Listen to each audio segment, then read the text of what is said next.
The night I caught her crouched beside my car changed everything. There she was, my neighbor.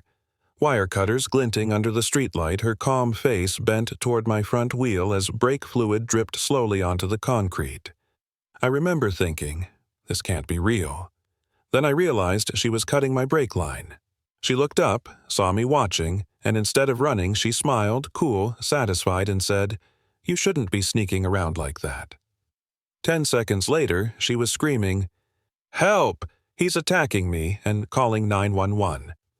Within minutes, I was the one surrounded by flashing lights, treated like a suspect, while the woman who just tried to kill me cried on her lawn like some innocent suburban saint. When I first moved to Maple Ridge Estates, I thought I'd made it. I'd worked brutal double shifts for years to afford that house a modest but beautiful 2-story with a neat lawn, a garage, and enough space to finally breathe. The day I moved in, she appeared. Her name was Susan Patterson. The kind of woman who dressed like every day was a board meeting pastel cardigan pearl necklace, a smile that didn't reach her eyes. She walked straight across her perfect lawn, looked me dead in the eye, and said, "A man like you buying a house like this? You must be selling drugs. There's no other way." Then she turned around and went home. No welcome, no small talk, just that. That was day one. And for 6 months after she made it her mission to remind me I didn't belong. She'd call the HOA because my trash can was out too early because a single leaf from my oak tree landed in her yard because I parked my car facing the wrong way. She'd peek from behind her blinds whenever I mowed the lawn. I could feel her eyes on me every time I stepped outside. She didn't yell or threaten, she just watched, and somehow that was worse. But that night when I saw her by my car, everything changed. I was dead tired after a 14-hour shift. I just turned into my driveway thinking about a glass of whiskey and sleep when I caught a flicker of movement through the garage door. At first I thought it was a raccoon, but something about the slow, deliberate way it moved made my stomach drop. I stepped out through the side door and saw her crouching by my front tire, her blazer brushing the pavement, her hands working carefully at something under the wheel well. A faint, metallic snip echoed, followed by the soft drip of fluid. I froze. Then my brain caught up. She was cutting my brakes, calmly, methodically, as if she were pruning her roses. My heart was pounding so hard I could barely think, but instinct took over. I pulled out my phone and started recording through the crack in the door. 30 seconds of video, her face clear, the cutters in her hand, the puddle growing beneath the car. When she stood up and looked around, I stepped out and said, "Going somewhere." "Susan." She jumped, startled, then transformed. The fear vanished and the arrogance kicked in. "What are you doing sneaking around like that?" she snapped. "You scared me half to death." I held up my phone. "You just cut my brake line." She blinked, then said, "You're insane. I saw something suspicious under your car. I thought you were trying to commit insurance fraud." It was surreal. She was rewriting reality right in front of me. I took a step closer. "I've got it all on video." And then she screamed. A shrill, blood-curdling sound that shattered the quiet. "Help! He's attacking me! He's got a weapon!" Within seconds, porch lights flicked on up and down the street.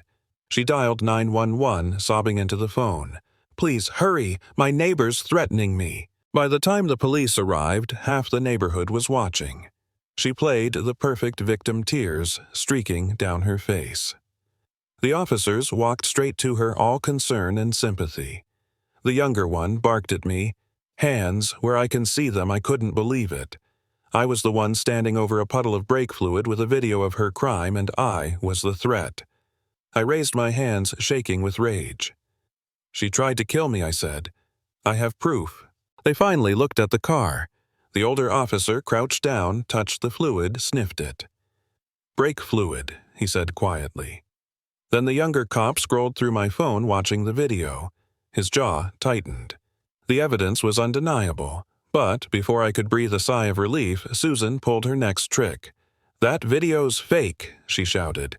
"He's a computer expert. He's framing me." And then came the killer line. "My son's a lawyer. You'll be hearing from him." The cops exchanged a look. My small flicker of hope died right there. They told us to stay away from each other, filed a report, and left. Just like that. She walked back into her house a free woman while I stood there in the dark staring at my disabled car and wondering what kind of world lets that happen. That night, I couldn't sleep. I kept seeing that smirk, the way she'd looked so satisfied while she cut those lines. I called my friend Mark, a defense attorney, and told him everything.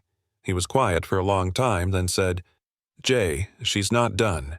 You need to lawyer up now." By morning, I understood what he meant. A deputy knocked on my door and handed me a key to restraining order, filed by Susan. She claimed I had threatened her life. I laughed when I read it, then almost cried. The irony was unbearable. Mark introduced me to a lawyer named Harrison, a calm, sharp man with silver hair and a voice like steel. I showed him the video, the police report, everything. He nodded once and said, "She has connections. She's playing the long game. But we'll play smarter." He hired a private investigator to dig into her past, and what he found made my blood run cold. 5 years earlier, in another town, she'd done it before. Different neighbors, same story. Harassment, false police reports, vandalism. The victims were a Latino family. She'd called child services on them, claimed the husband was dealing drugs. They sued her and won, but it was sealed under NDA. Harrison smiled grimly. "We'll unseal it." When the day of the court hearing came, I could barely eat. She arrived in her pink sweater set, clutching a string of pearls, her son beside her in a $2,000 suit. The performance was flawless, shaking hands, trembling voice. Her son told the judge I was unstable, violent, obsessed with his mother. When it was our turn, Harrison didn't raise his voice once. He simply played the video on the courtroom screen. The moment her smirk filled the monitor, you could feel the oxygen leave the room. Then Harrison leaned forward. "Mrs. Patterson, you stated under oath that you've never had legal trouble. Is that true?" "Yes," she whispered. "Then, how do you explain the defamation suit filed against you by the Garcia family in Northwood 2018? Her son shot up shouting, "Objection," but the judge overruled him. Susan froze. The mask cracked, and for the first time, everyone in that courtroom saw her for what she was, not a frightened old woman, but a calculating predator. When the judge spoke, her voice was low and furious. "Mrs. Patterson, your behavior is malicious, dangerous, and dishonest. The restraining order against Mr. Johnson is dissolved. I am granting his request for protection against you and referring this matter to the district attorney for prosecution." The sound of the gavel was like thunder. She went pale. Her son tried to talk to her, but she just sat there staring ahead. I didn't feel triumph, just relief. Months of fear and humiliation finally lifting. The DA took the case. A woman named Miss Diaz, sharp as a blade, called it an act of attempted murder disguised as HOA enforcement. She charged Susan with aggravated assault, vandalism, and perjury with hate crime enhancements. Her son fought like hell to save her, but he was cornered. One night, about a month later, he showed up at my door, alone. No arrogance this time, just a tired man. "Mr. Johnson," he said quietly, "my mother won't survive prison. She's mentally deteriorating. Please, talk to the DA. Ask for psychiatric commitment instead of jail. We'll settle the civil suit any number you name." I wanted to slam the door. The woman had tried to kill me, had destroyed my peace, my reputation. But looking at him, I saw something genuine desperation. Not for himself, but for his mother. I told him I'd think about it. That night I sat awake, torn between anger and exhaustion. I'd spent months fighting for justice.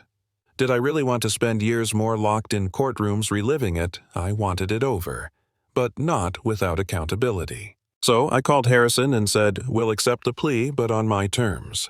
The deal was simple. She would plead guilty to aggravated assault, serve 10 years minimum in a psychiatric facility, and issue 2 public apologies, one to me and one to the Garcia family she'd ruined years earlier. No half measures, no silence, no denial. Her son agreed. At the hearing, she looked small, sedated gray. When the judge asked for her plea, she whispered, "Guilty." For a moment, I thought I saw regret, but maybe it was just fear. The order was signed. She was taken away to a state hospital, and I walked out of that courtroom into the rain feeling hollow. There was no victory dance, no celebration, just the quiet reality that the war was over. I used the settlement money to pay off my debts, sell the house, and move away. I started fresh, new city, new life. Eventually, I built something good from the wreckage, a small foundation helping people who get crushed by HOA abuse and discrimination.